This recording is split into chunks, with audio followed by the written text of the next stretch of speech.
All right, cool. So this is our recommended, um, I guess, pyramid. Okay, so in very simplistic terms, the base of the pyramid should be staying active all day at a very low pace, constant activity, changing positions all day, every day. And we'll talk about that here in a second. The second part of this would be training every body part with some kind of resistance training or functional movements or deliberate strength-based skills 1 or 2 times per week. And then if you have it in you and you understand how to do this properly, sprinting 1 time a week would be awesome. And sprints could be done in a lot of different ways.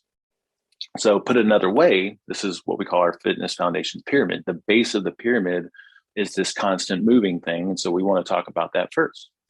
So let's talk about the constant activity and changing positions. I think from a functional perspective and from a health perspective, the most beneficial thing that we can all do is get into the mindset of moving all day, every day. All right, taking constant breaks. And I am really starting to notice the benefits of this because I've been doing it for years. I've had dogs, since probably 2005. I've always walked every morning. I mean, my dogs always kind of facilitate the need for me to walk at least twice a day. And then with Conan here, like, shoot, I'm going outside and throwing the frisbee like 5 to 10 times a day. And every time I do that, I'm popping down into the bottom of a squat. I'm doing some bootstraps. I'm doing some stretches. I'm swinging my arms. And there's a lot of things that are beneficial that come from this. First of all, it pulls you away from the stresses of work and life. Okay. So, as we mentioned before, if the brain is the most metabolically demanding organ of the body, those of us that spend time on our computers know and understand how draining that can be to sit there and just work nonstop.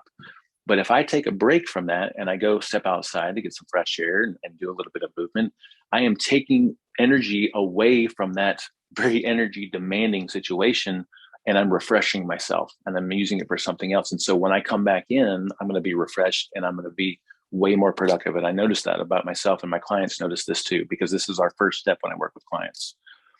And obviously, like a lot of us know, like getting outside is super beneficial and important. So it gives you this opportunity to get outside, to get some sun, to get some fresh air. That's going to improve your health on a lot of different levels, improve your circadian rhythms, it's going to improve your sleep patterns. Also, it breaks up these stagnant positions that most of us are in all day, every day, which is either standing or sitting. I think most of us have probably heard about the detriments of sitting all the time. It's really the way that we sit, to be honest. It's our hips above the knees. You know, if we sat down into the bottom of an ancestral squat, the majority of the time, I don't see that being as big a problem. But regardless, there was this movement, kind of anti-sitting movement. Now there's this standing movement, and even standing positions, standing for too long can be, it cannot be so good for your health. So what we want to do is take some opportunities to break up those stagnant positions. And again, I would consider walking breaking up a position, but then also getting into some stretches and things, because we're modifying those stagnant positions and giving the body the ability to kind of move and change positions. And then another great thing that comes out of it is that you keep your blood sugar levels managed, right? So one of the best times to do some movement is right after you eat, because every time we eat, we're getting some energy from our food, which is just a part of the process. But we're always going to have a slight increase in blood sugar levels. And if we move just a little bit after we eat, then we're going to pull some of that excess glucose from the bloodstream. We'll get back into a fat burning state a little bit quicker. And I think most of us are going to notice that we digest our food just a little bit better. Okay. And we're not talking about doing anything intense.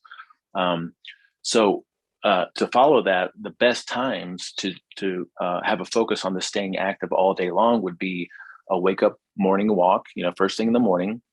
One of the reasons that's so beneficial is you've been fasted all night, hopefully, theoretically, unless you sleep eat like I used to do all the time. But most of us have probably been fasting all night.